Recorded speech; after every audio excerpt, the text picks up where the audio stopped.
Europe, the Southeast. One kingdom, 3 rulers, their consorts, their heirs, and none of them destined to be happy.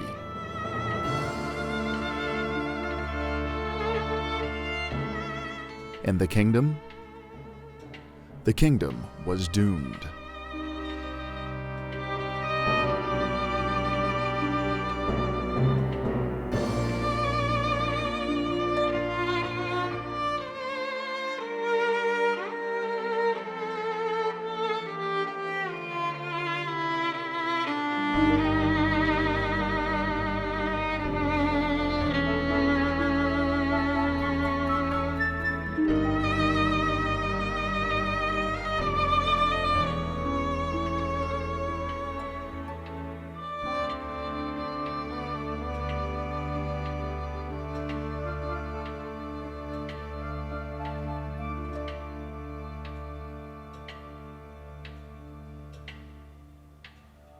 I was very young when I lost my father, and 3 years later we had to bid farewell to favorite places, to many people, some of which I never saw again.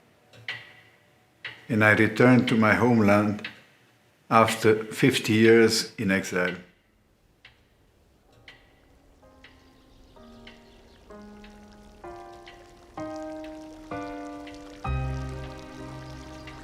This story is the missing page from the common European history book.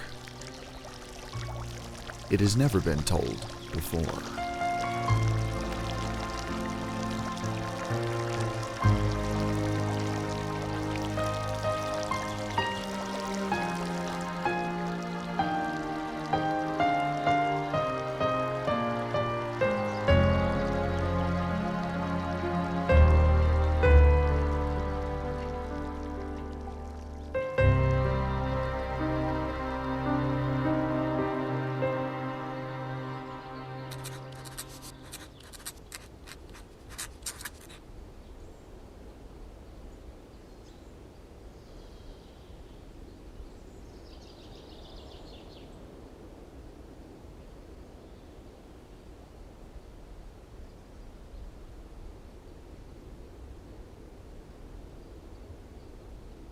Catholics, Muslims, and Orthodox Christians lived together in peace in towns like Banja Luka.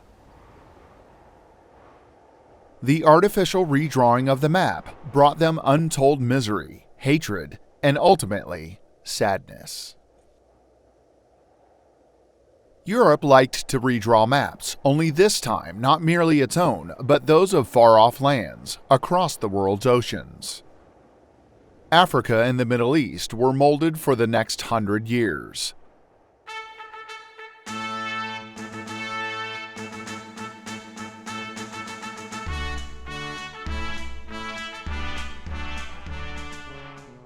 Bulgaria took the side of the Central Powers against the Entente.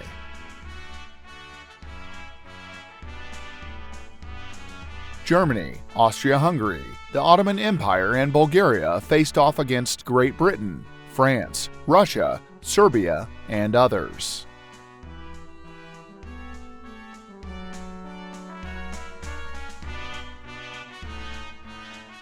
Meanwhile, Ferdinand's children had grown up.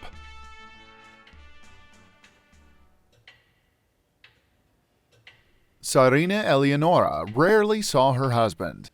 But that was the deal from the start. She didn't suffer. Aside from her regular royal and stepmotherly duties, she was increasingly engaged in caring for thousands of ordinary citizens. She has earned the love of all soldiers.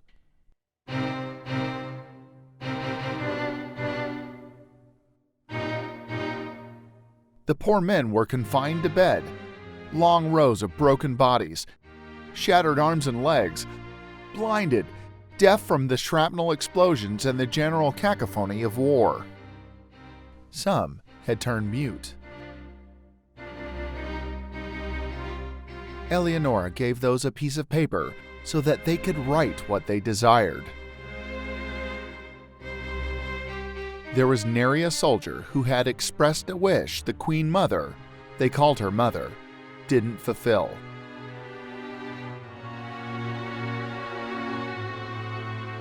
Ferdinand married Eleonora, and Eleonora married Bulgaria.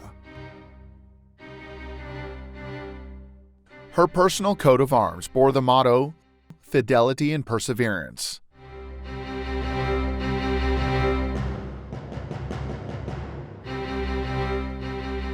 The start of the Balkan War marked the peak of popular enthusiasm and the onset of national tragedy.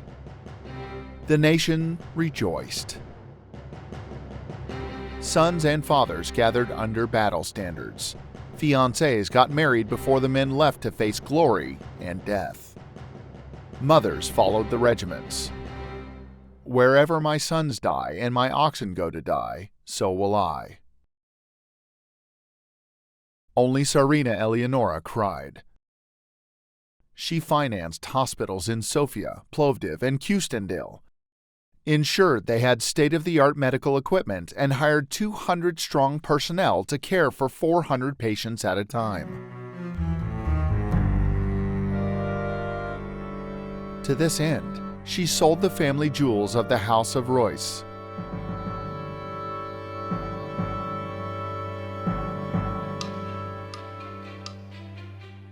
Eleonora didn't stop at that. She arranged for field hospitals to open near the front lines and food and drink to be distributed at railway stations to the arriving trainloads of wounded soldiers. So she, the head nurse of Bulgaria, was everywhere. To the last day of hostilities, she exposed herself to danger. It was then that Tsarina Eleonora first felt her strength draining. A deadly illness was already spreading throughout her body. In 1915, U.S. President Woodrow Wilson invited her for a visit. She accepted and departed. The U.S. was the new world power. Just as everyone loved to hate Bulgaria as one of the aggressors, and the country was defeated and humiliated, Eleonora instinctively knew that a novel way of conducting politics was sorely needed.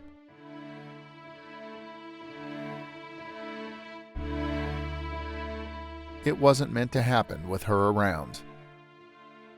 On the way to the U.S., she felt very ill and returned to Bulgaria in the summer of 1917. She passed away on September the 17th in the monastery of St. Demetrius near Xenovgrad.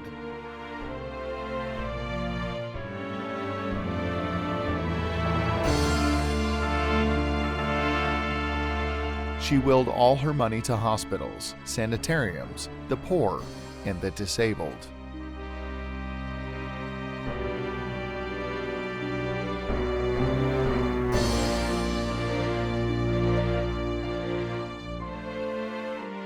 Your wife is dead, blood mother of that corpse, killed with a sword. Her wound's on you, poor lady.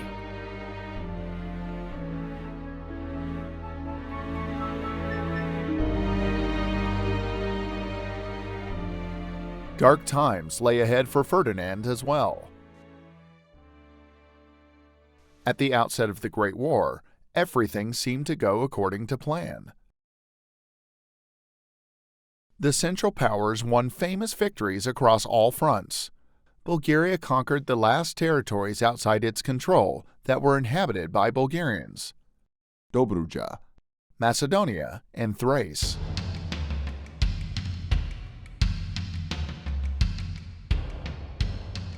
The Allies even took Bucharest.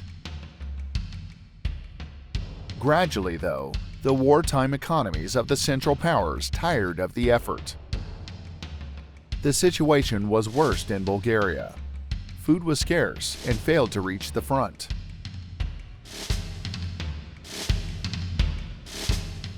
At the end of 1917, the Russian Bolsheviks took power in a revolution. communist ideas even spread around Bulgaria. The soldiers mutinied and started towards Sofia.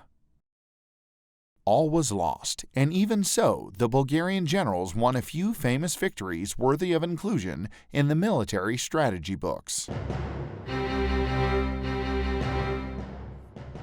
At Dorian, 30,000 soldiers led by General Vladimir Vazov faced nearly 80,000 British, French, and Greek troops commanded by General George Milne. The 3-week-long campaign ended in total Bulgarian victory. Bulgarian losses amounted to 5,000, while the Entente lost 47,000. The peace talks, however, were a total unmitigated disaster for the Bulgarian side. The limitations and reparations forced by negotiation led to national bankruptcy and decimation of the armed forces. Tsar Ferdinand assumed responsibility for the national catastrophe.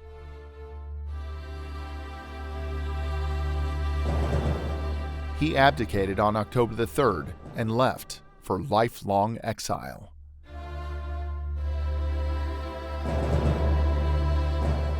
He settled in the northern Bavarian town of Coburg and devoted himself to scientific research.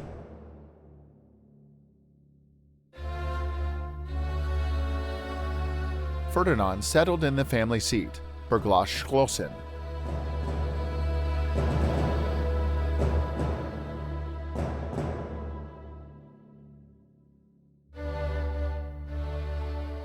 The pompous neo-Gothic castle, nicknamed Birthplace of European Aristocracy, was founded in the 10th century and came into the possession of the Coburg family in the 14th.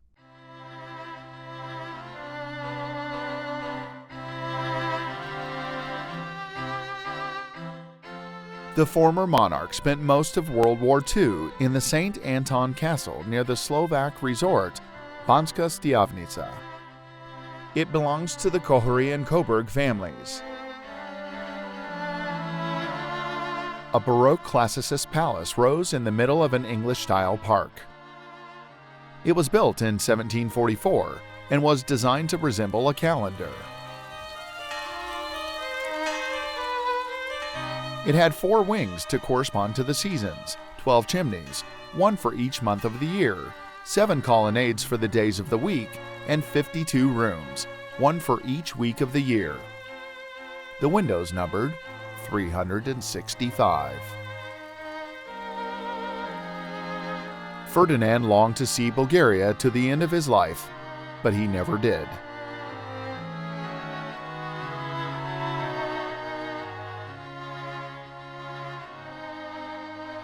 And the bond cracked twixt and father.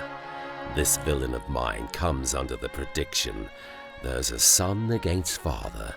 The king falls from bias of nature. There's father against child.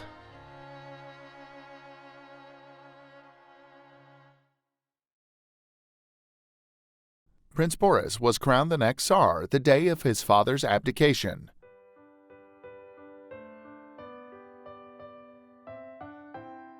His reign would last a quarter of a century and was to be filled with hardship and obstacles such as were rarely encountered by other European royalty.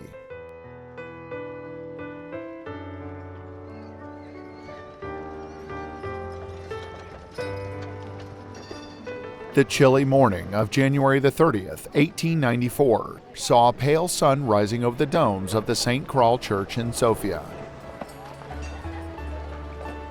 Artillery volleys echoed around the city bearing the happy news of the birth of a princely child.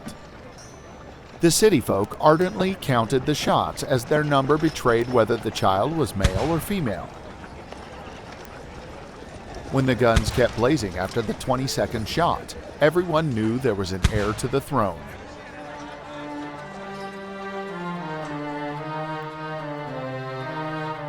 Had the newborn been female, there would have been 21 shots. The birth of a prince, however, merited 101 shots.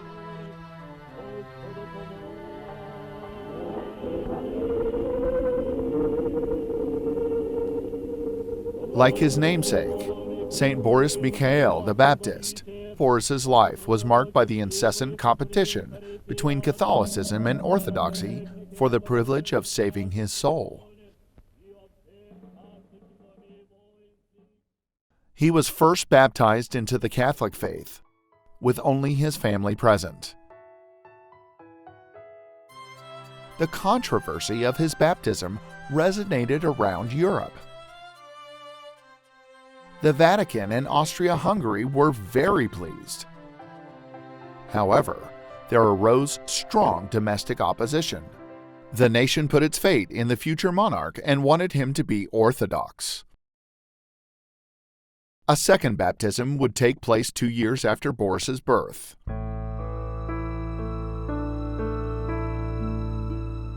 His entire life would be a study in contradictions.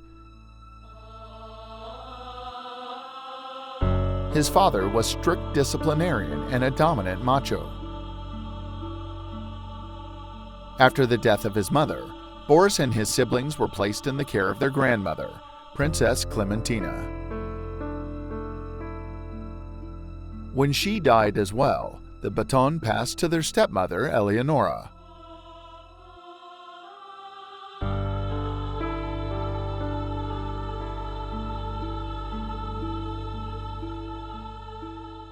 After the 4th grade, Boris took a matriculation exam, which he passed with flying colors.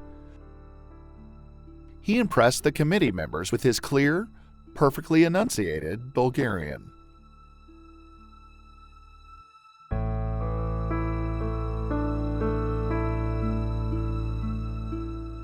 Sometimes, though, trouble loomed.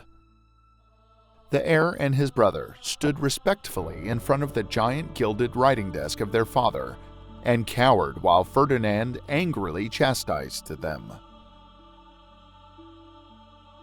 The monarch, as the children referred to him in private, was always disappointed with them. His voice was dripping in sarcasm as he told them off for some minor misdemeanor. For example, if their guardian, an officer in the army, had discovered they hadn't done their homework. The children were inseparable. The loss of their mother and their father's distant demeanor and disciplinarian approach had drawn them tightly together. Despite his seeming coldness, Ferdinand always kept in touch with them, even while he was away. He sent them letters and postcards from abroad and told them of his latest discovery, be it a rare flower or an unknown species of butterfly. His correspondence is filled with instructions and mentorship, but very little tenderness. In turn, they made sure to reply on time and be strict about punctuation. The closeness between the four and the privileges afforded to them by their princely status gave them some very happy moments around the various royal estates.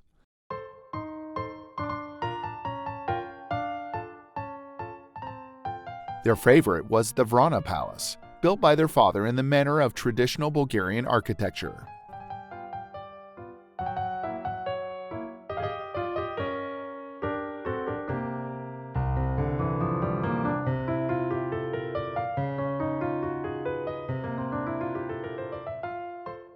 The spacious parks surrounding the palace were a dream come true for the botanist monarch.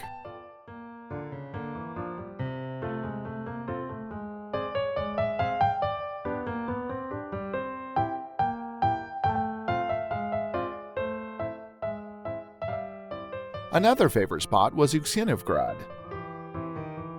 The palace with the tall windows, the clock tower, and the magnificent sea views was surrounded by a masterpiece of park design, the work of a French architect.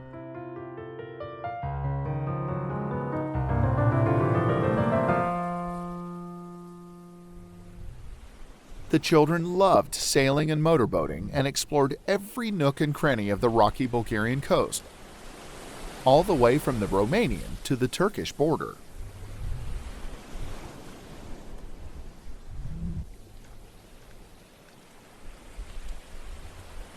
Boris became a very experienced sailor, and Kirill, who was always interested in motorsports, was drawn to racing boats. The four were never happier than during those Xenograd summers.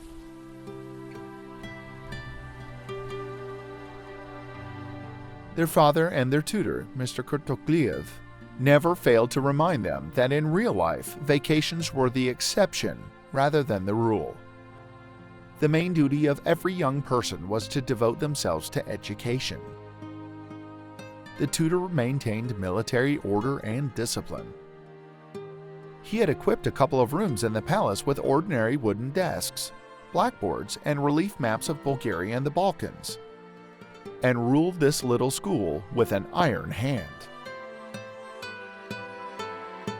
The royal offspring wore the school uniforms of regular Sofia schools. The Tsar desired that his children were the best educated in Europe. However, after they graduated, he refused to send them to renowned foreign colleges. Instead, he set up a unique institution, His Majesty's private classical gymnasium. It was only attended by two pupils, the heir Boris, Prince of Turnovo, and his brother Kirill, Prince of Preslav. The gymnasium was headed by the former rector of the Constantinople Theological Seminary, Stanimir Stanimirov. Stanimirov closely followed the entire educational process of the royal offspring. He selected their teachers, approved and corrected the school curriculum, and reported to the Tsar in writing. His reports were only ever written in one copy. Stanimirov taught the princes Russian and church history. Boris matriculated in 1912 and was already being instructed on the finer points of international diplomacy. Gradually, he was entrusted with special missions. He represented his father, the head of state, during visits to foreign rulers. He would have to mature quickly. The City Theater in Kiev, Ukraine, the Russian Empire. 22:30 hours on September the 18th, 1911. The royal box is brimming with people. Emperor Nicholas II and his family entertain their guest of honor, Prince Boris, heir to the Bulgarian throne, to a staging of Rimsky-Korsakov's The Tale of Tsar Sultan.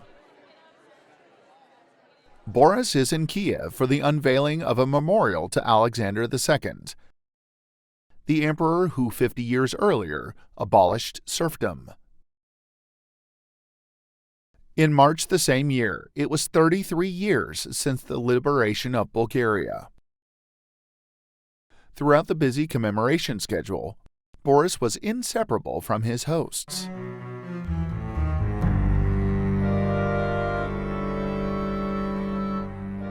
During the second break, Russian Prime Minister Stolypin remained in the ground-level salon. Suddenly, he was accosted by a student social revolutionary activist, Dmitry Bogrov, who pulled out a pistol and mortally wounded him. Stolypin managed to bless the Tsar. Boris would always remember the echo of the two shots in the theater, the aristocratic crowd, the excellent acoustics that amplified his screams, the blood that reddened Stolypin's white uniform. He recalled the tears rolling down the faces of the Grand Duchesses in the royal box. This act of terror, followed by the cold-blooded murder of the entire Russian royal family in Ekaterinburg, was the rite of passage of the future military leader and monarch of Bulgaria.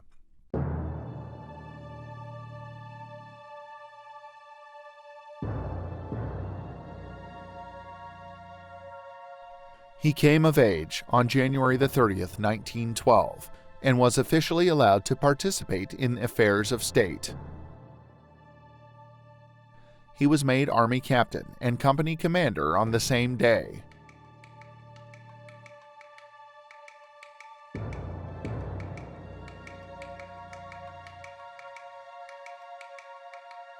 Despite his father's coldness, Boris respected Ferdinand for his competence in many diverse fields. Boris took justified pride in the enormous progress Bulgaria had made under his father's leadership. He had never confronted him about anything. Even after he came of age, he rarely argued with him.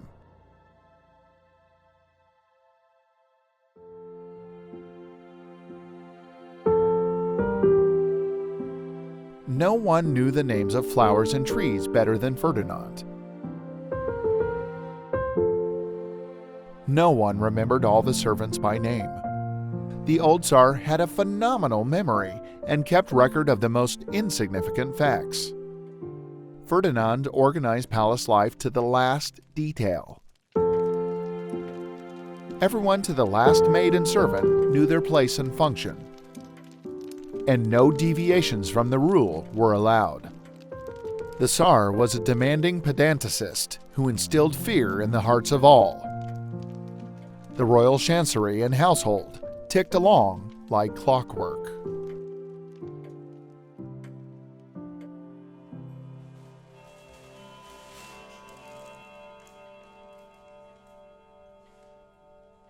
Even before he became Prince of the Bulgarians, Ferdinand had achieved fame as a published botanist and zoologist. During his scientific expeditions, he studied newfound plants and insects, later classified as Ferdinandi. The prince shared this knowledge with his children and did not tolerate trees, birds, and flowers being talked about in frivolous or a general manner. He demanded that their scientific designations be used instead. Ferdinand was very intolerant of ignorant and pretentious people who made grammatical or spelling mistakes.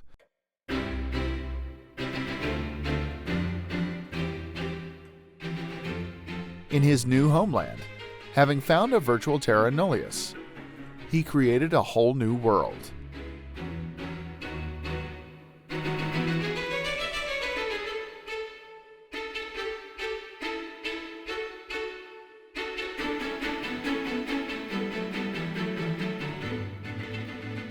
He learned to drive soon after the appearance of motor cars and was very knowledgeable about mechanics.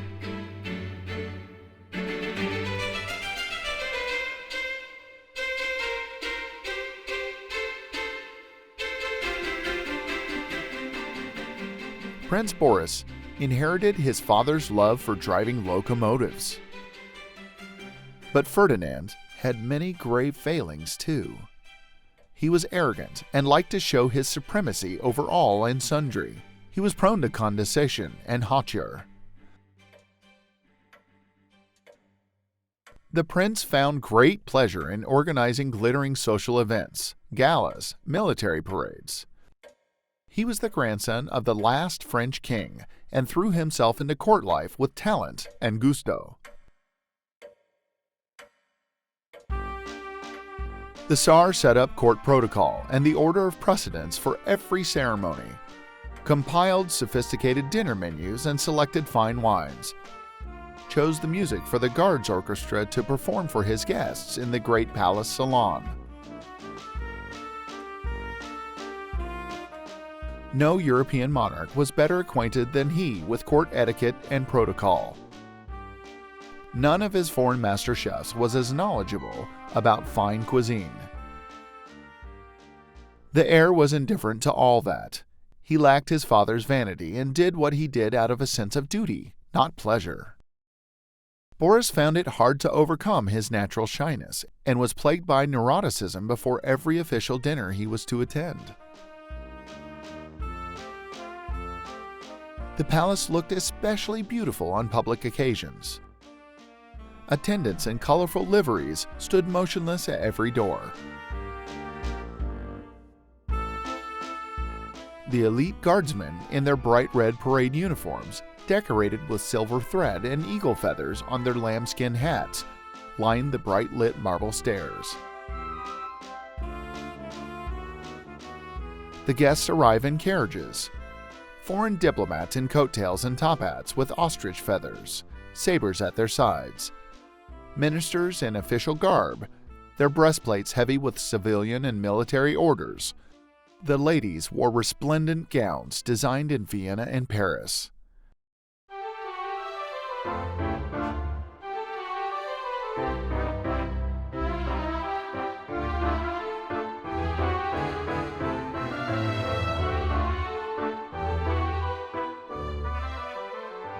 Suddenly, silence fell and the palace marshal announced the entry of His Majesty.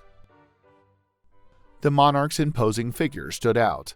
Smiling and self-assured, he received the bows and curtsies with grace and emanated power. Boris found all of this pointless and empty. He was sure he could deal with the finer points of protocol, but was bored by it. The prince knew all the uniforms and decorations of Europe well enough, but was not drawn to glitter. Even though he was knowledgeable about gastronomy and good wine too, he only concerned himself with food when he had to order it for important occasions. When out in the mountains, he was happy eating bread and cheese. After he became Tsar, Boris did not maintain the glitter of his father's court. For one thing, he had no recourse to the enormous income from Ferdinand's Central European estates, nor did he have access to his grandmother Clementina's vast wealth, which she readily spent to support her son. Tsar Boris only received his patrimony, Bulgaria. Battenberg and Ferdinand had created a state out of a province. The economy was ticking along nicely. The army was well equipped and trained. Palaces were built.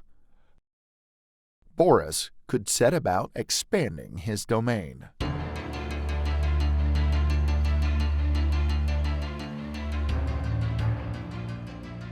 Feverish preparations for the war against Turkey ensued. The liberation of compatriots in Macedonian Thrace was their goal. Prince Boris took active part by spending his internship at the head of a company of men engaged in major military drills.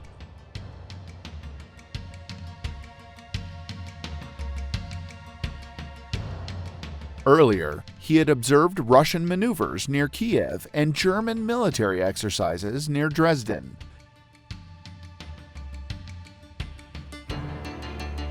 He accompanied his father on a visit to Adrianople, the allegedly impregnable fortress that was stormed and taken by Bulgarian troops in a day. Boris' youth was divided between the palace and the front. It was in the midst of war that he first knew and loved his subjects. In early 1915, the heir entered the military academy and at the outset of the Great War was appointed liaison officer to the commander-in-chief, General Nikola Zhekov. The soldiers of the 9th Infantry Pleven Division were the first to meet the prince in person. He saw action in October together with the 3rd Balkan Infantry in Vranje. For his participation, he was awarded the German Iron Cross and the Austro-Hungarian Order of Military Merit. When Kaiser Wilhelm II entered the Serb city of Niš, he decorated the Bulgarian prince with the Black Eagle, the highest Prussian Order of Valor. Later, the Kaiser gave him the Order of Merit as well. His father raised him to the rank of major. Boris took part in the Dobruja campaign after the siege of the Tuturkan fortress in 1916. He was at the head of his troops when they entered Romania and personally conducted military operations. October 1st, 1918. Bulgaria was on the ropes, battered by outside enemies and soldier mutinies. The clashes between the rebels and government forces in the Vladaya Gap were still raging when the armistice delegation returned from Thessaloniki. The head of the delegation, Finance Minister Andrei Lyapchev, reported that the country had capitulated and foreign troops were to occupy it. Amid the despair, Ferdinand ordered that negotiations open with the United States, hoping that Washington would prevail over the Entente to end hostilities. American Consul General to Sofia, Dominic Murphy, sprang into action. The American clearly saw the danger of a leftist rebellion in the country and feared that the grim destiny of Russia might befall Bulgaria as well. The armistice between the Tsardom of Bulgaria and the Entente was signed by Lyapchev and the French general Louis Frachet d'Esprit. Bulgaria was obliged to pull out of all the territories it had occupied and return to its pre-war borders, to disarm and demilitarize, and to endure partial occupation. Bulgarian troops west of Skopje numbered around 100,000 men and remained captive. The German and Austro-Hungarian units had to leave the country. With this, Bulgaria exited the war and lost all hope of national unification. This catastrophic state of affairs would be confirmed a year later by the clauses of the Neuilly Treaty. At the same time, occupation by Serbian and Greek troops was avoided. The Allies had indicated they'd lost faith in Ferdinand and that his continued presence would only complicate matters. The Tsar listened intently while Lyapchev outlined the harsh conditions of armistice, as dictated by the Entente commander-in-chief. In Ferdinand's view, given the situation, the negotiations were already a success. At the very least, the country was spared foreign occupation.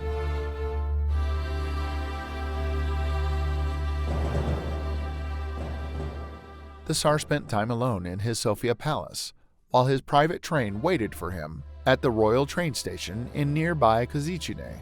For 2 days and 2 nights, the monarch contemplated the hardest decisions of his life. First, the question of abdication weighed heavily on his shoulders. Second, his noble upbringing made it impossible for him to betray his allies and conclude a separate peace treaty behind their backs. During those 48 hours, Prime Minister Malinov tried to see the Tsar twice, and both times his request failed to elicit an answer. It is with deep sadness that I leave my dear Bulgaria. I thank my people for the loyalty they have shown me throughout my reign. May Almighty God watch over the destiny of the Bulgarian people and guide them to a bright and secure future. The old Tsar assumed sole responsibility for the national catastrophe. Barely able to contain his tears before his father and the Prime Minister, Boris stood to attention. Ferdinand, too, was deeply moved as Malinov stepped forward and bowed before the prince. "Allow me to congratulate you first, Your Majesty. Tsar Boris III, Tsar of Bulgarians." Ferdinand asked Boris and Kirill to accompany him on a farewell visit to the Vrana Palace, one of his favorite places in the world. Ferdinand, whose sense of drama never failed him, was on cue. He embraced his son and said, "From this day on, I too am your subject, but I am also your Majesty's father." He kissed the prince, and both men's tears flowed freely, without shame. Father and son were never as close as on this autumn afternoon. The 3 men took a slow walk around the park, between the hothouses and the garden, and started back to Sofia by car for a final goodbye.